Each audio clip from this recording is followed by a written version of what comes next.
Bonjour les amis, samedi 9 janvier, 18 articles dans Riposte laïque, encore de la lecture.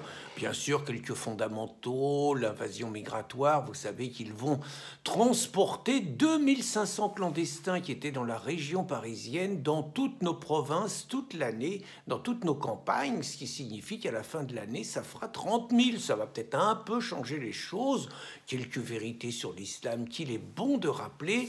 Bien sûr, l'élection américaine, mais deux articles sur lesquels je voudrais insister.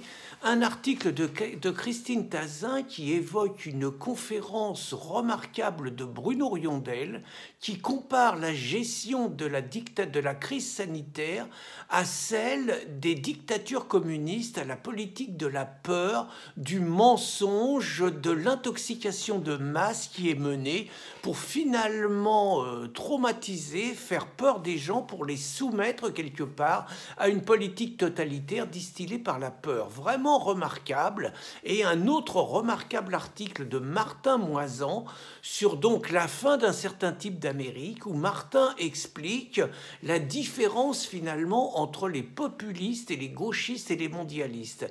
Il explique que les gauchistes et les mondialistes n'ont aucun scrupule, selon la célèbre phrase « la fin justifie les moyens », pour transgresser quelque part les interdits, tricher, mentir, détourner un vote, disons censurer l'adversaire, l'agresser physiquement, aller foutre le bordel dans ses manifs, dans ses rassemblements et tout, alors que quelque part les populistes, les patriotes sont des gens respectueux de la loi, qui respecte l'adversaire et qui respecte les règles.